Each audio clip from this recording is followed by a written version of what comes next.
Hey, welcome to Scratching the Surface. I'm Jared Fuller, and this is my podcast about design criticism and practice. On this week's episode, I am talking to the designer, teacher, and writer Laurel Schwulst. Laurel runs an independent design practice based in New York and teaches in design programs at Yale and Rutgers. She previously was the creative director for The Creative Independent and worked as a web designer at Linked by Air. In this conversation, Laurel and I talk about websites. Laurel has spent a lot of time thinking about and working on the web, and we talk about everything from our first experiences online to what a web page can be kind of philosophically, and her current interest in the peer-to-peer internet. We also talk about writing and teaching and how those have influenced her design practice and blurring the lines between design and art. I really enjoyed this one. I've been a big fan of Laurel's work for a long time now, but didn't really know much about her going into this and just left this conversation thinking about all sorts of different things. And I really hope that you like it too. If you're a fan of the podcast and want to help support it, we offer monthly and yearly memberships that get you an exclusive monthly newsletter that includes short essays, links, episode previews, and whatever else happens to be on my mind that month. It's just $5 a month, but for the month of December, I'm offering the yearly subscriptions for just $40. That's $10 off the usual rate. I really hope that you consider becoming a member. I really enjoy writing these newsletters. They've become a great place for me to start to kind of work out ideas and make connections between episodes, and they often generate discussions. These memberships really just help the ongoing production of the podcast, and I really appreciate all of your support and hope that you enjoy this conversation with Laurel Schwulst.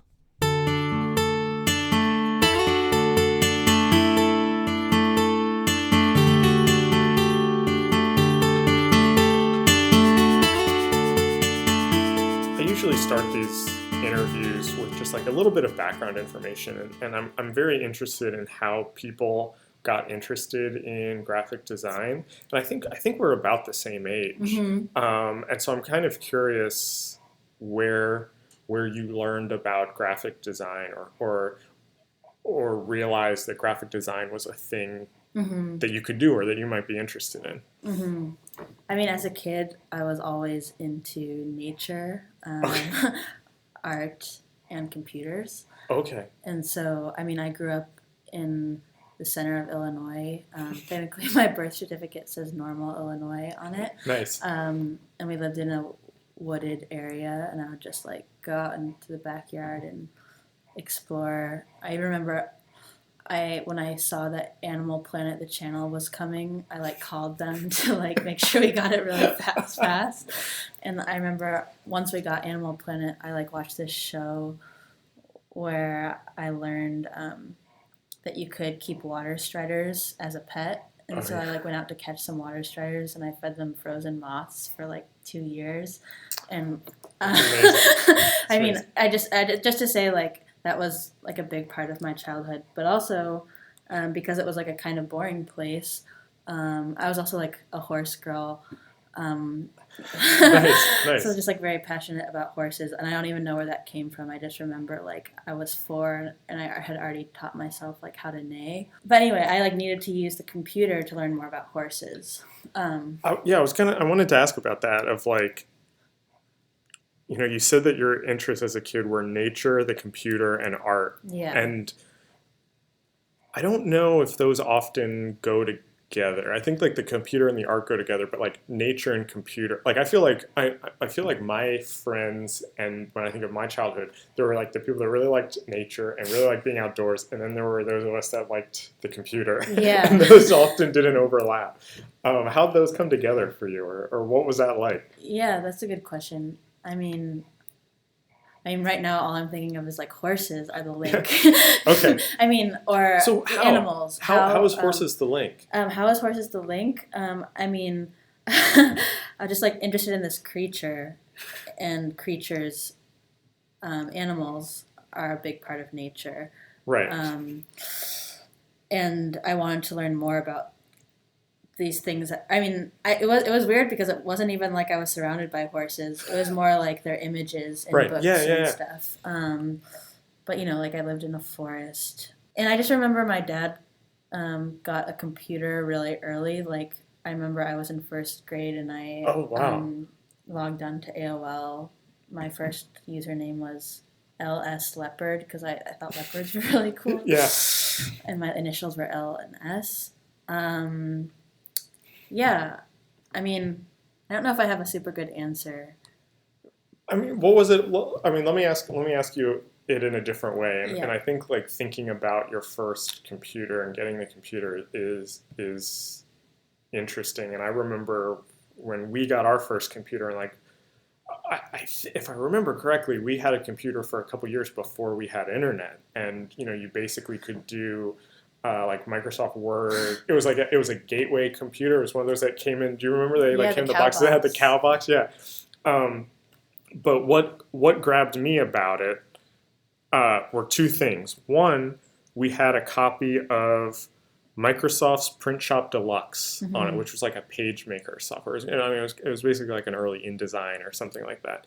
And I would go like grocery shopping with my mom or something and look at all the signs in the grocery store and then come home and try to recreate the signs using Microsoft Print Shop Deluxe, which I didn't realize at the time, but was like very early, very primitive graphic design. And to me, that's what the computer was. It was like to make things.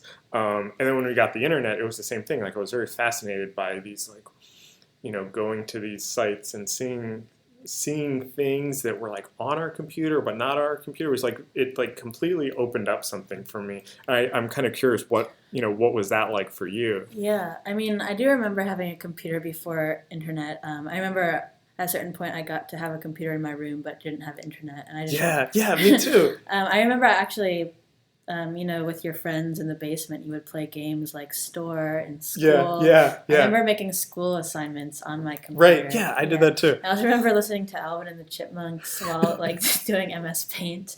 Yeah.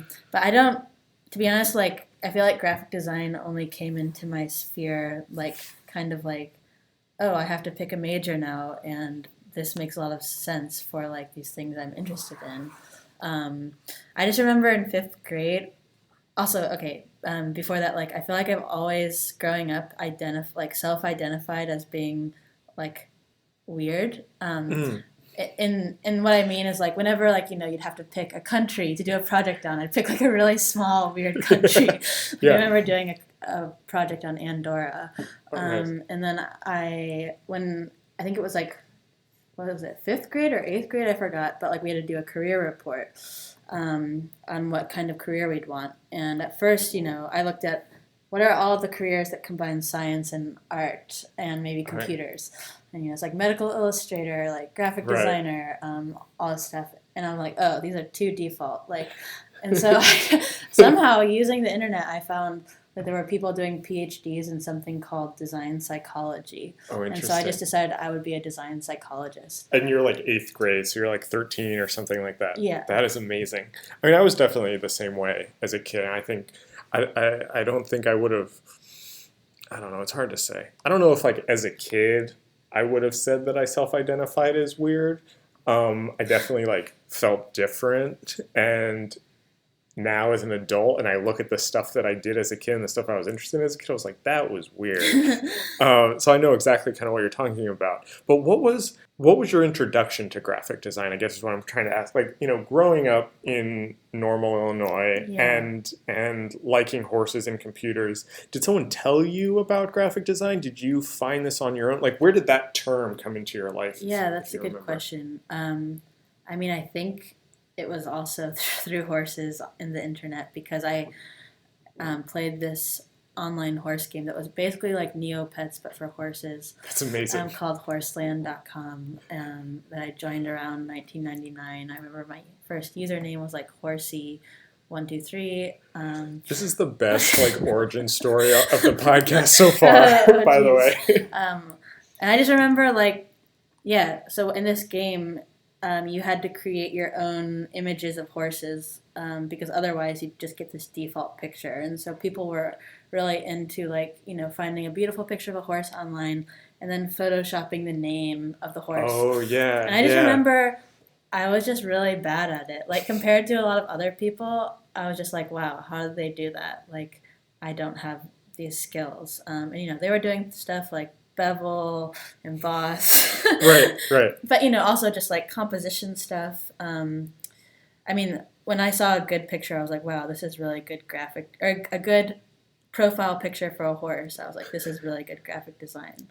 When you then had to like decide to go to school, how'd you make the connection? I promise this whole conversation won't be like the very early No, part of that's your okay. life, but like how did you decide that? How did graphic design move from this is a really good way to make perfect horse profile Yeah. pictures to, oh, this is something I could actually do for a job? Well, a couple things. Well, first of all, I feel like I knew graphic design was a thing, and for a long time I tried to resist it because I was just like, this is almost too obvious of a connection between, computers and art. Right. But so I had a kind of circuitous path to this. At first, I wanted to go to a small liberal arts school because I was like, I want to study everything. I wanted to be a double major, like biochem and art. Geez. So I went to like a small school called McAllister in St. Paul, Minnesota for a year. And then I just realized like they had really old, I took a design class there and we were using like super old Macs from like 10 years ago. And I was just like, if I really want to do this, I should just focus. And I decided to transfer to RISD. And actually, when I got to RISD, I was signed up to be an illustration major. Oh, interesting. And, yeah, and I just looked at my schedule like in the summer because I had to be there for like a summer transfer session. And my schedule was like painting, drawing. And I was like, oh my God, like I already know how to do this. And so then I was like, okay, what are the other options where I can like learn something? And I'm like, whoa, I'm still bad at like making horse profiles. Oh, that's amazing. I mean, not that I was doing that anymore, but I was just like, I really want to learn. Like, I'm going to set myself into this. And also, of course, I had some other pressures, like my parents saying, like, don't go into painting or something. Right. Anyway. So when you got into those classes, like, and you kind of were like, oh, graphic design is the thing I'm going to study, and you started taking those classes. What was that like? Were you kind of hooked right away? Were you interested in it? Yeah, I mean, I was always, like full disclosure, I was like super bad at graphic design for like definitely all of my sophomore year. What does that mean? That's a good question. I mean, clearly, like I was dropped into a pool of people who had spent their foundation year there, right. And kind of had already been like premeditating the idea that they would be a graphic designer. I was looking at like, because I was like, oh wow, I'm suddenly in graphic design. I started to look at blogs and everything, and like, I just remember at a certain point, like my stuff, the things I was doing was like all very, like I had a lot of fun making it, but just like didn't look a specific way. Oh, interesting. But I remember taking a lot of inspiration from literature in my projects. Like that was always like, wow, like I can work with text. When you were kind of finishing at RISD, what were you thinking, or like what kind of, now you had what was that, 3 years of graphic design classes basically? What part of that, process or that kind of schooling were you really drawn to at the time, or what kind of work did you want to do, or what kind of job were you thinking you wanted to have at that time? Yeah, that's a good question. I'm not sure if I ever like had a specific idea of what I wanted to do. I just knew that I wanted to work with people that I thought were interesting and looked like nice people. But I mean, maybe I could cite like I feel like I changed so much each year of RISD. Like it was like kind of crazy in some ways, but like I'm trying to think. I just remember between my sophomore and junior year, there was this internet art project that went up that I was like completely like taken away by. It was this artist Harm Vandendorpel, who lives in Berlin now. He had this project called Club Internet. I mean, it was just like an online show, and the idea was it had like an extremely simple interface. Well, first of all, you could just reload it and it would go to a random work in the show, but then there was just like a drop down, default drop down. But I was just it was so incredible how like immersive it was, and how like I just felt like the computer was the perfect art viewing experience because it's just like one-to-one and Right. like contemplative. Um, Not that I had been to a lot of openings yet, but I didn't know how bad they would be. Yeah.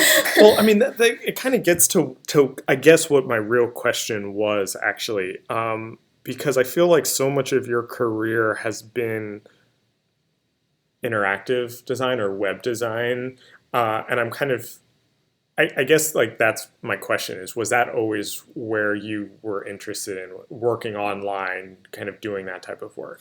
Yeah, I mean, definitely I was doing a bunch of books for a while, but like, and also there weren't any web design classes at RISD at that time or Okay. Yeah. coding classes, so I just remember I started to make websites like my last year of school again, but also backtrack back to like when I was in fifth grade. I was already doing that and knew how to code and from horse life, you Right. got to make your horse stable, whatever. It's amazing. And meanwhile, I'd made a personal website like every year, but I just started to create like experimental websites because they were fun and they were also on the side, they weren't they weren't for a class. What do you mean by experimental websites? Yeah, I mean, I made this website that was I scanned a piece of meat in the computer lab. It was like a really big picture. I LaurelSchwulst.com was just an image tag of this picture of meat that was like really huge, and I just remember one of my friends said that it crashed his browser when he tried to go to it. Because it was just like a high res image. Yeah. And I'm like, wow, like something happened there.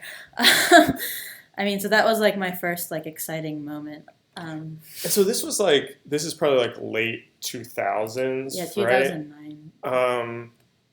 And so something that I wanted to talk to you about, and one of the reasons why I wanted to have you on the podcast is because I feel like so much of your work is kind of this like interesting blend of kind of like, don't take this the wrong way, but like weird art stuff, but also like very traditional kind of graphic design. And I was kind of curious where both sides of that came together for you. And it sounds like while you were in school, you were already kind of thinking that the web could be this thing for you to do these odd experiments on. Yeah, that's definitely true. I don't like. I feel like a lot. I don't know the interviews I've already listened to in your podcast. I feel like a lot of people are like the boundaries don't matter, and I feel like I'm in that camp. That's okay. Yeah.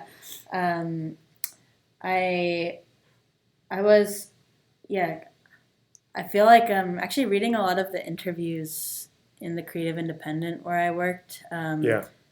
had a big effect on me. There's this interview with Camila Janan Rashid, who's an artist, and her talk is all about archiving. And I just remember she was, at the end of her interview, she talks about this interview with Octavia Butler, the sci-fi author, who's kind of like, she believes in this idea of primitive hypertext, Interesting. which is like hypertext in the world, and for Camila, it was like this very comforting thing because you can do something and like kind of do it based on intuition and not really know where it's coming from, and then like 2 years later, you're like, oh, I know what the connection is.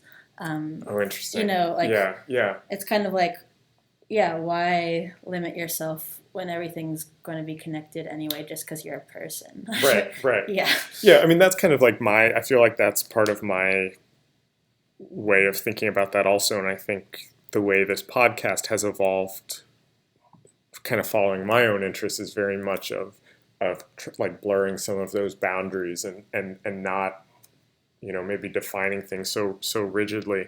You had mentioned you worked at the Creative Independent for a time, so let's like just kind of quickly talk about your work history, so then we can kind of talk about some of these larger ideas. So when you finished RISD, did you start working at Link by Air right away? No. Well, so I first had a quick internship at Wolf Owens. Okay. And then after that, I had an internship at Link by Air. Okay. And then somehow I was hired there, and then I stayed there for a long time. What was that like? I don't know I don't think I've talked to anybody who has worked there. I don't think I even know anybody who works there currently or has worked there, but I'm a big fan of their work in general. What was that like? What did you learn from your experience I feel there? like I learned everything I know. But I mean, yeah, Link by Air was like my like. I also think like if I didn't find Link by Air, maybe I would have left New York in a way because like Oh. I was like a very young person. But and they thought I knew more coding than I actually did, right. which is like a nice feeling. Yeah. But yeah, I mean, I thought like they made great work, and my favorite project was the School of Arts, Yale School of Arts website. Yeah. That was this modular wiki that could be edited by any student. Yeah. Except not like the tuition module. Oh, I didn't know that. Oh yeah. Okay. Only that explains a lot. Only staff can edit the tuition module. Okay, I love that. But students, can edit the backgrounds and everything. Yeah. But yeah, I mean, I designed my first like big website there. I remember the first project I worked on was this magazine, Art Asia Pacific's website. Yeah. And that website is still up. I mean, it definitely looks old now, but there's still like when I look back at it, there are still some things I think are really cool. Yeah, nice. And when was that then? This was 2000. Like it launched in 2011. So like you're there for a while, and then how'd you get connected with the Creative Independent? What were you doing for them? Was that design work, or were you doing kind of content stuff? Yeah, it's a good question. So technically, well, first of all, just to be straightforward, like I was at Link by Air, and then I took like a break of sorts. Actually, I'm trying to remember the chronology, but I definitely was freelancing / I also did this like visiting professor thing at CCA. Okay, yeah, I want to come back and talk about that. But then I had like a moment where I was just kind of not doing anything for a little bit. But I mean, of course, when I say not doing anything, I was doing some things. right. But yeah, I was technically my role at the Creative Independent was creative director. Oh, okay. Which is a funny title to have like two creatives like in your full title. Right. Creative director of Creative Independent. Yeah. Like very creative, I guess. But I mean, I was given a lot of like authorship and flexibility, which was amazing. But they already had the title, and they already knew that they were going to be doing interviews about the creative process, and they knew that they wanted to post once a day. And other than that, that's all they knew. Okay. And they also knew that they wanted to position it.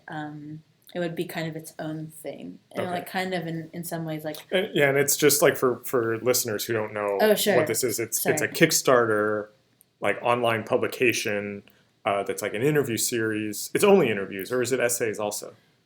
So technically, yeah, it's thecreativeindependent.com, and it describes itself as a growing archive of the creative process. Okay. But what this really means is they post an interview with a creative person, many different types, like every weekday, but they've diversified their offerings. So now it's sometimes essays, sometimes pieces of wisdom, sometimes other things. Right.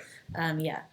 But and so you're talking. You got involved before it had launched. Yeah. Though, so you got to help kind of shape what it is. Yeah. Yeah. I was hired like summer 2016, which wasn't that long ago, and it launched like the end of September. But yeah, so it was kind of like a month or two where we're like, what is this thing? Kind of like mini identity crises all the time. But basically, I did a lot of research, and there was this quote from this self-help book. Maybe you've heard of it, The Artist's Way. Yeah, okay. Julia Cameron? Yeah, Julia Cameron. Yeah. I don't know if you've listened to the audiobook, but like there's some really nice like new agey flute solos. Okay. I did not know that. But I have to say I like kind of love The Artist's Way. Even though like I feel like it's not necessarily for like sometimes you can feel like, oh, is this for me? Is this not for me?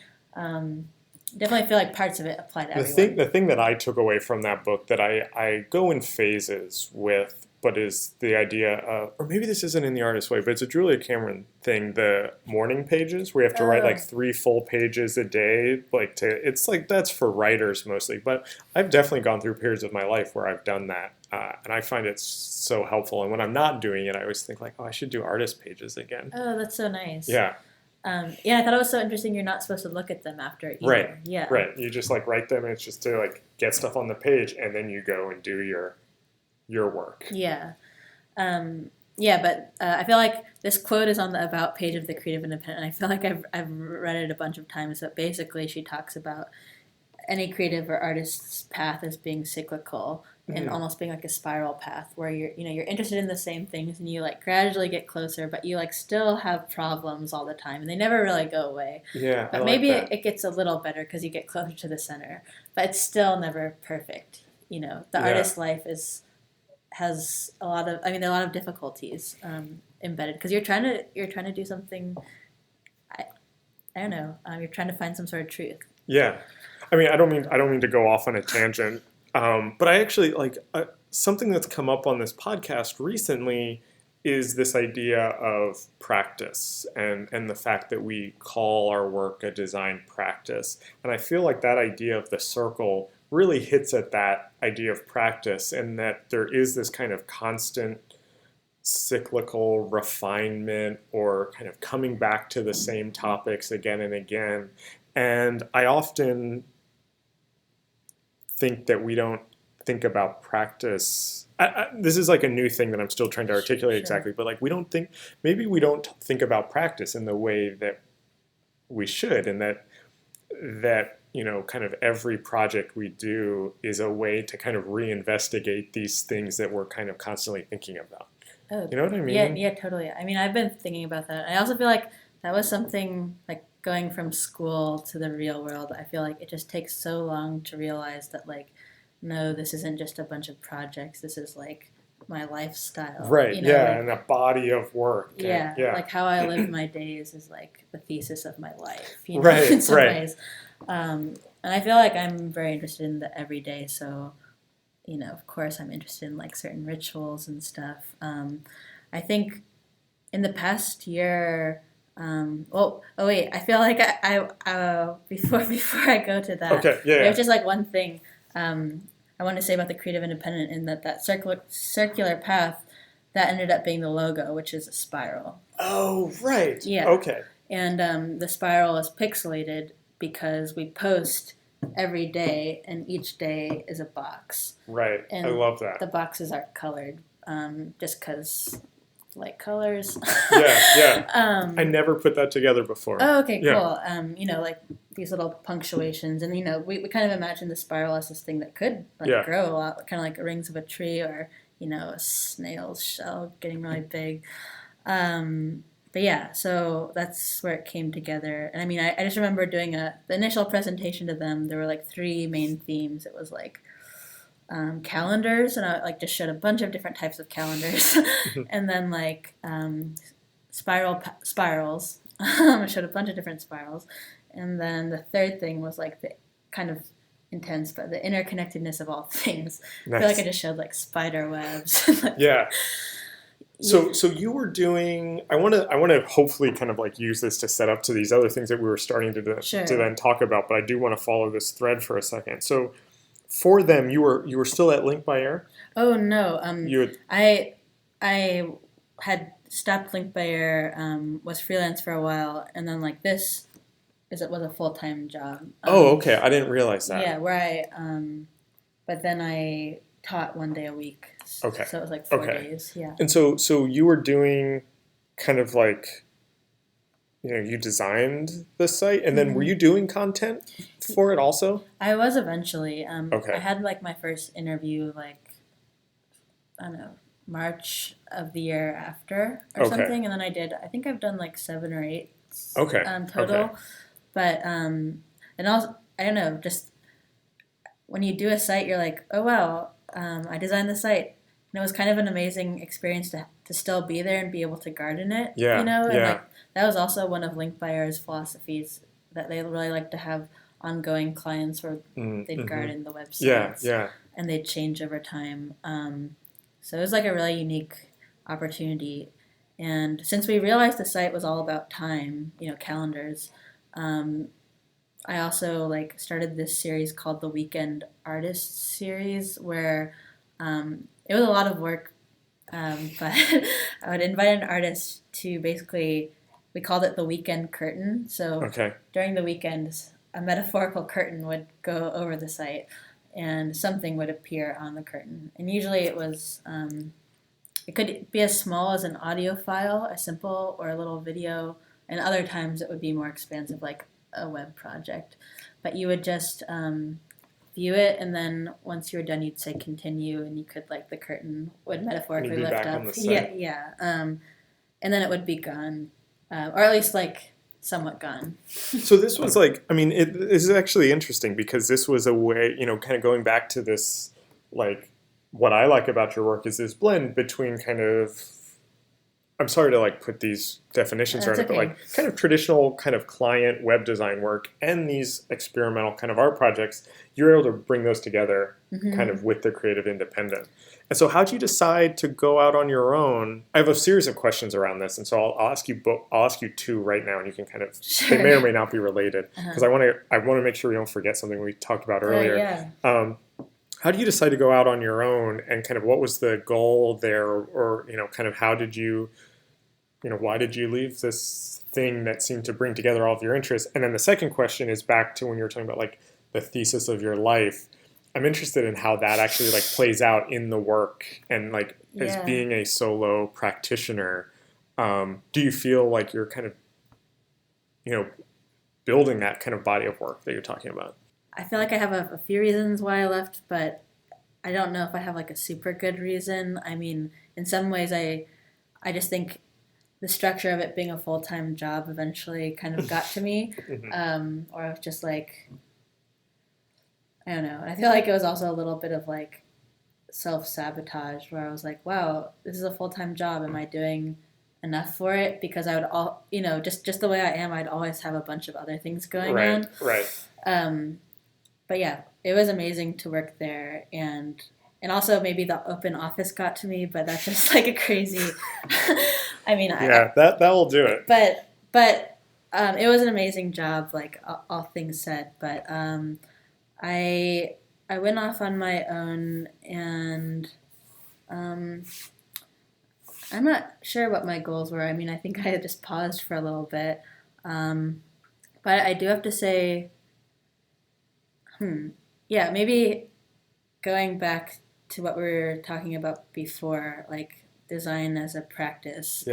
One thing I've been thinking about in the past year, I started to do a bunch of like public speaking, and I've never done that before. And this will link up to something else, but like it started with I spoke at the Peer-to-Peer New York event. And then I spoke at this thing at Parsons, where we are right now, called Digital Materiality in the Age of Design Systems. But this is just to say that, like, and then I continued to do stuff, and I was like, oh my god, somehow I'm on, like, a speaking tour. Like, I didn't even realize this would happen. But public speaking, like, I don't think I could do this much for the rest of my life, but it's been a really nice way to pause and like articulate some things I'm thinking. And then, when you go back to your computer and, you're coding a website, of course that like comes back. And it's like this cyclical thing. And, I feel like I know exactly what you're talking about. And I feel like that's what this podcast is for me, really. Like, if I'm really being honest, it's a way for me to ask people. It's a way for me to one, talk to people who I think are smarter than me about things that I'm interested in. And then two, it's a way for me to articulate. It's a way for me to kind of articulate the things that I'm trying to work through. And, I used to do that much more so through writing. And I've found...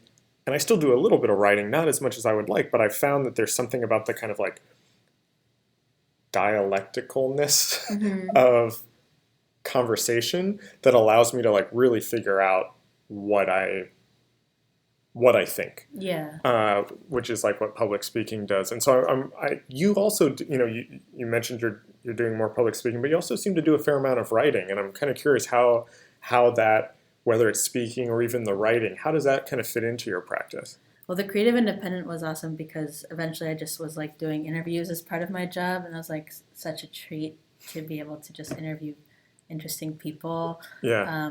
as part of my full-time job. And I also wrote a piece for them a couple months ago that was an essay that was like about, it was both about the design of the Creative Independent, but also about the design and importance for individuals to have websites. Oh, interesting. Yeah, it was called, it had kind of long title.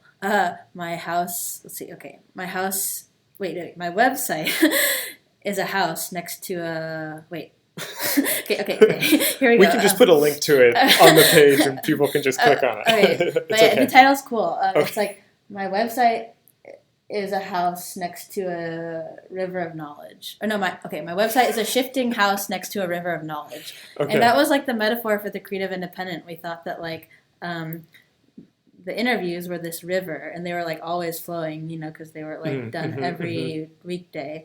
And then our house was the website, and as we gained more knowledge from the river, the house would gradually change. Oh, interesting. Yeah.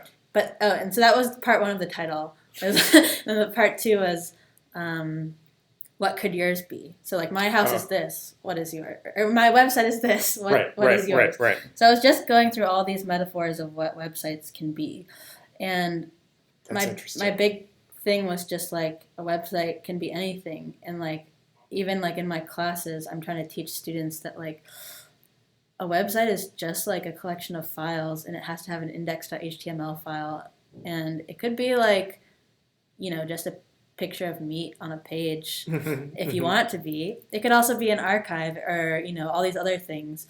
I think I said, like, I remember it was like, it could be a room, it could be a shelf, it could be a puddle, it could be a, and then the last one I ended with was like kind of silly. It was, also it could be a garden, it could be a rock that you throw into an ocean, and then like it goes deep and like that's all you see of it, Right. It's like you make it and you forget about it.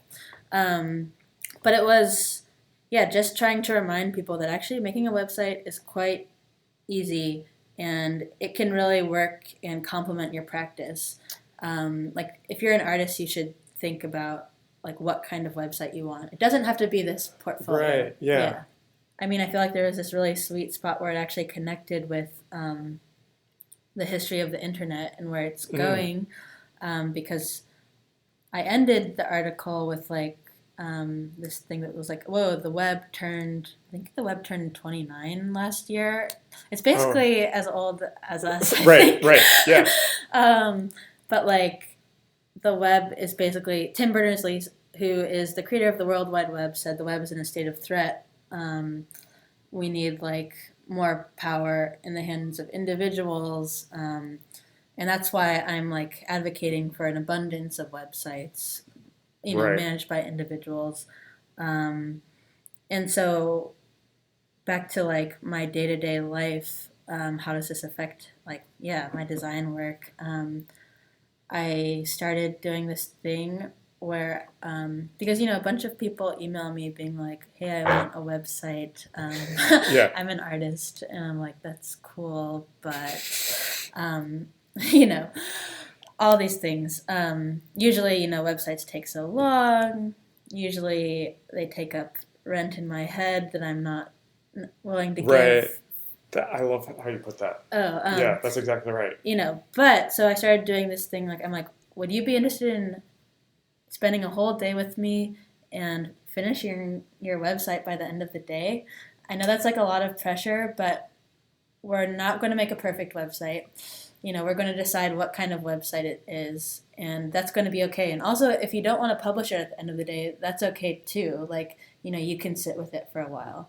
But so far, I've done like maybe 4 or 5 of them in the past few months, I mean, I'm not, maybe they hate them. I don't know. But so far, I've been feeling good because I just like, charge a day rate, and it's like, um, and usually I like get to know them really well, and they also don't want to spend forever on their website. Like they usually have like specific goals for it. Um, and I mean, for me, like it's been a nice way to have small projects and big projects at the same time, and not have them all take the same. Yeah. Like this is very pragmatic, but this also goes back to my essay where I'm like, I just want artists to have websites. Can we talk about teaching a little bit? Because you mentioned, you're talking about this with your students also, and teaching is something that I think about more and more of my practice is interested in teaching. How did you start teaching? Was that something you were interested in doing, or Oh yeah, you had an ambition to do? I mean, eventually, I wasn't expecting it to happen so soon. Almost, I guess it's been like 5 years since I started teaching. It was through Dan and Tamara at Link by Air that Okay, yeah. I got the connection to Yale, and they just needed someone to teach interactive. Nice. And I know, yeah, I was super intimidated for a lot of reasons. Because Yeah, I it's was scary. Yeah, it's like it's scary. Like the whole authority issue. Like you're supposed to have authority, Yeah. but like these people are your same age, and you want to be friends with them. Yeah. So yeah, but I just remember my main strategy was like, okay, I'm just gonna have a bunch of interesting constraints, and they're going to react to them because that's what the world is like, and because if they don't, I mean, obviously these constraints weren't completely random; they're put there for a reason. But I just remember being like, if they don't like trust me, they have these constraints that they can play with. I mean, I had a lot of like, oh my god, like what's going to happen when I don't have a good answer. Yeah. I'm like, well, you can just follow these rules and something might happen. Yeah. But definitely my approach has shifted over the years as I've gained more confidence and also like just understand what people want more. And I started reading that book you recommended, teaching as as subversive activity, and What do you think? Oh, I think it's awesome. Yeah, it completely changed my life. I guess I'm curious, like how it's changed your classes.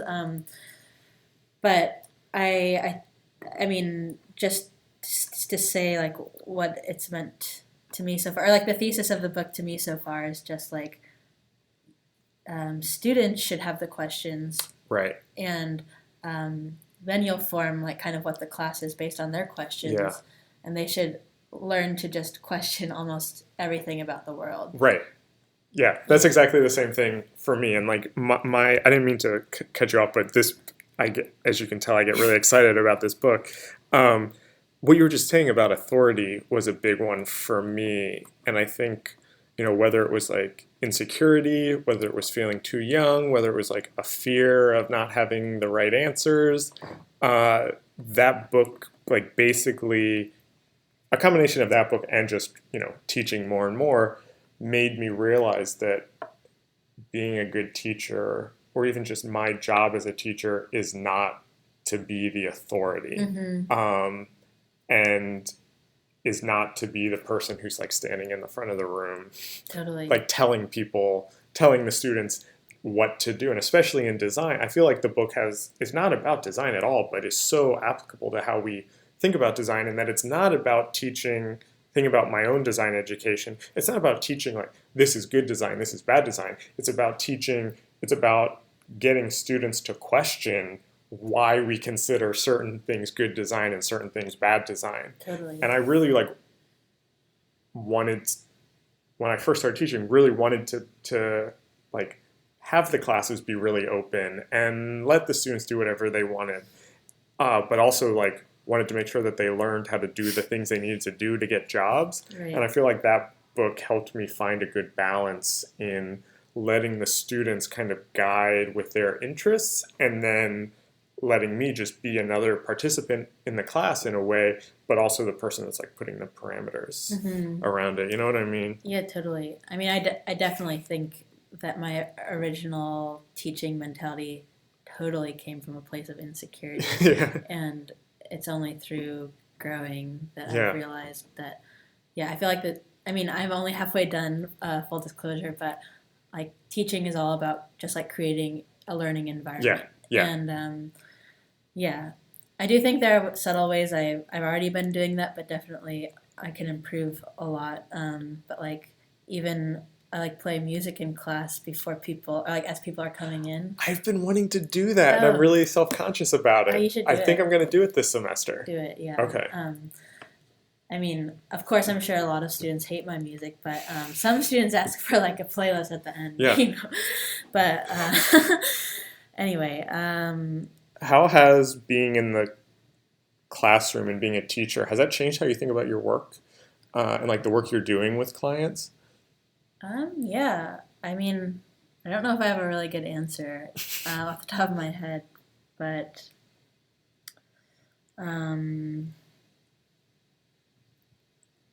yeah. I mean, I definitely use my class as like a research lab sometimes, trying out like new ideas with workshops and stuff. Yeah. I also wouldn't say like, I mean, client work is important for some reasons, but I'm not sure. I feel like everything's connected, and for me, like, everything's like one. Well, speaking of using the classroom as like a research, I was looking at your like teaching website to prepare for this conversation, and some of your classes looked very interesting to me. Like you had one on, I think it was called like interactive concrete poetry or something like that. Yeah. And then you had something, I saw you're teaching one this semester about coding as writing or something like that. How do classes like that come about? Or Oh, sure. Can you talk about those that sound like a little bit different than the normal web design class? Yeah, I mean, the first one, interactive concrete poetry, came about because there was just an email at Yale that went around that was like, anyone want to propose a freshman seminar? They're like these experimental little classes that freshmen take. And so I proposed that because I was really interested in concrete poetry and how like, the constraints of the printed page during the 50s and 60s and how people were reacting to that, like how people are now reacting to the scrolling page. Are they connected? And that was a really interesting class because actually only like 4 people signed up for it. They were all freshmen. They had never had an art class or like conceptual art class before, so there was like a lot of things. I just felt like I was showing them things like all the time. I feel like for some reason when I showed them Jenny Holzer's work, like something like really interesting. Clicked. I think it was like the public. These truisms. But yeah, and so that one, and then this year. Programming as Writing is the title, and that one came about. Is that the same type of thing? It's freshmen? Actually, no. This one is actually a first-year grad class, and I've never completely taught a grad class before. My usual class is half grad, half undergrad. Okay. The one that's called Interactive Design. This one came about because with both Dan Michelson and Ahem Graui, who has been working under the dean at the Yale School of Art, like as a facilitator, and I think his title was like director of publishing or something at the school. Okay. But he was his role was like to connect more people together, and with him, we developed this conversation series last fall, just to try to get people talking about interactive design more. And then after that, we realized that we needed one more class in the curriculum. Because there's kind of like this hole that existed where we kind of needed something to lead up to Dan Michelson's class. Okay. And so I don't know exactly. Somehow, Ahem and I were talking, and that title just came about. So what is it what exactly? What is it? That's a good question. So I'm developing it now, so I can't like tell you everything, but I can tell you that I've been thinking of it. Like, what if a writing workshop you did with code? And usually, the idea of a writing workshop is you're trying a bunch of different things, like with constraints and stuff. And maybe at the end you have like a bit longer to develop something further. And usually at the end of a writing workshop, you end up with a bunch of writings. And so maybe with this, you end up with a bunch of websites or something. Oh, interesting. But okay, so that's one part of it. And then we've also been thinking about programming because, programming is a language. There's so many Right. things going on there. But there are three types of writing in programming. There's the code itself. Then there's the writing that appears like in the what the user sees. Yeah. And then there's also the metadata, which could be comments in the code or, Right. And Donald Knuth has this term called literate programming. Wait, hold on. I think that's what it's called. You're gonna have to cut this out. Okay. Okay. But yeah, we've been using that too, which basically that whatever that term is, it just means that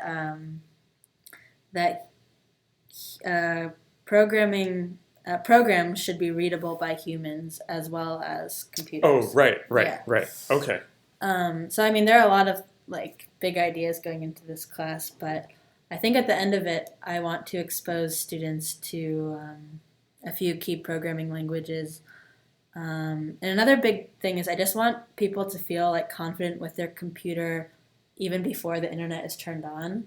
Oh, that's nice. And so like, doing basic like terminal scripts, getting like a list of files, like, I don't know, I just think that empowers you so much. Yeah. Yeah. That's a really good idea. I mean, I remember when I first started learning terminal thing, like I just felt A, cool, and B, like I had accessed something that was always there that I just was always a mystery to me. So I think that's like a really great idea. Cool. Yeah. I mean, I'm curious to hear how the class goes and kind of what happens. Yeah, we should do another one of these after the class and see how it goes. I'm worried that like teaching a subversive activity is going to like kind of overhaul everything. Right. Yeah. I mean, what does programming as writing mean to you? Yeah. That's so interesting. I'm really curious. What else are you thinking about right now? What are things that are on your mind or that you're interested in? Maybe something that connects back to that creative independent essay about websites. I just spent a week in San Francisco at the Distributed Web Summit as part of, I led a workshop with my friend Kyle Mock, and then I gave a 5-minute lecture. But basically, I've been, and Mindy Sue, who I know you interviewed before, she organized this amazing creative track that was part of this bigger conference that the Internet Archive organized. And then just also Sam Hart co-organized it with her. Right. Anyway, that's all the people. But she talked about it when I talked to her. She was in the planning stages of it, I think, or had, was just starting to think about it or something like that. But yeah, she and I talked about it in that episode. But I mean,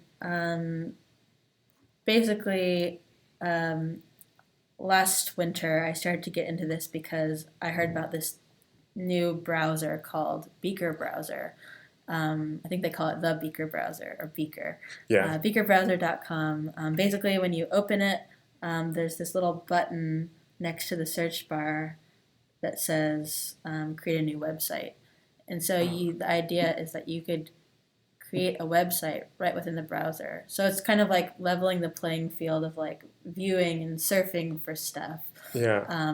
And being an active participant in that stuff. And this is further deepened because when you create a new website, what happens is that you're creating the website on your computer, and your computer is becoming the server.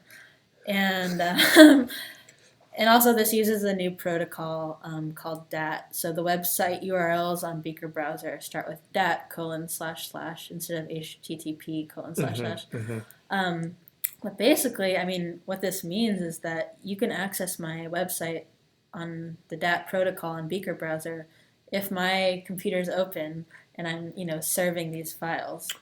Oh, okay. I've been so curious. I mean, I was so curious about this because I know I follow you on Arena and you're kind of always saving P2P stuff there, and that seems to be big among the people that I follow on Arena, and it seems like I'm very curious about it, and a lot of my interest is in kind of the relationship between theory and making, and I feel like I feel like that's kind of your interest in websites too, is very much on the theoretical side and on kind of then how they are made. And I feel like kind of DAT and P2P stuff really brings those together and kind of starts to think about, in theory, what a website Like it really is. Yeah. Yeah.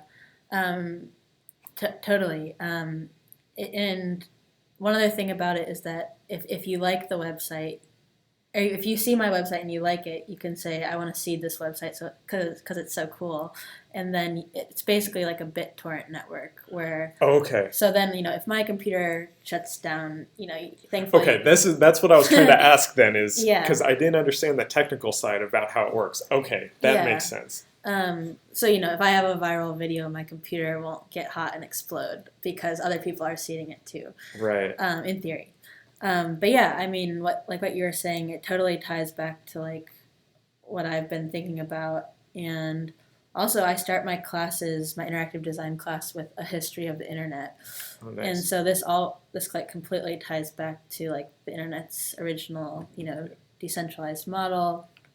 And it just makes me like excited. I mean, it is very optimistic, and it is in the very early stages. And it's also not to say that peer-to-peer technologies haven't been around before. This is the first time I think it's the first time someone's experimenting it in the web browser space. Yeah. Actually, it's funny because when I tried to do a peer-to-peer little workshop at Yale this past semester, peer-to-peer protocols are blocked at Yale, I think because of like Kazaa. Oh, right, and, like, right. stuff. And, like music and file sharing. So interesting. Knowing that a website is built on this protocol or even the potential of this kind of new way of building, does it change how you think about what a website could be or what a website could do? Like going back to that essay even, and going back to those kind of early websites you were making, does this open up new things in any way? You know what I mean? Yeah, totally. I mean, I think my answer is yes. I'm not sure exactly how.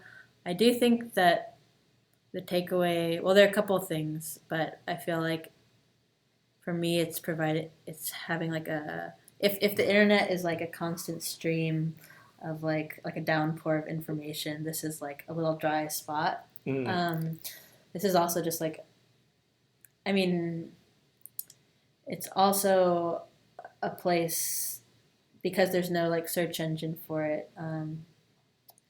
Oh, interesting. Yeah, and then I mean there are a lot of, so it's kind of like this experimental little quiet place. Right. And as an experiment, I was keeping a blog that was only on this for a little while. I mean, technically, it could still be going if I write to it again. Right. But I was posting to it whenever I was on the train or plane because I was doing that a lot while I was teaching. And the other cool thing about Beaker Browser is that if you save a website to your library, which is basically like you're seeding it, it gets saved to your computer and you can view it and navigate it while you're offline. Oh, interesting. So for me, that was super cool because I would be on the train and I'd like look at my saved sites. And, I just have a few weird friends who are doing stuff. And I just, like, read their updates. Yeah. And it was this funny, like, form of, I don't know, it was, like, very calm. I could, like, really appreciate them. It was also kind of reminded me of RSS back in the day. Yeah, that's what I was going to say. It feels like early internet kind of again. Yeah. Yeah, and I don't know what's going to happen with this, but I guess, like, my hope is just that there are more options for people. And if people don't want to be part of, like, this downpour of information all the time, they don't have to. I mean, like, they can go into another room. Like, of course, I'm not saying, like, don't be part of it. It's important to know. Right, I know what you mean. Yeah, but just, like, more balance. Yeah, I love that. My last question is a question that I end kind of all of these interviews with. Are there books or writers or people who have really kind of influenced you or the way you think about these things? Or if someone's listening to this and is like kind of interested in what you're talking about, where would you point them, as a reading list? Yeah, I mean, sorry, I know I should have prepared for this question because I put a mental note in my head that I should prepare. I mean, I feel like on my teaching website, I have a whole library section. We can just send people there. Yeah, we could go there. Also, I mean, I'm pretty active on Arena. I have a whole channel called Web Design Criticism. Oh, nice. But I'm not.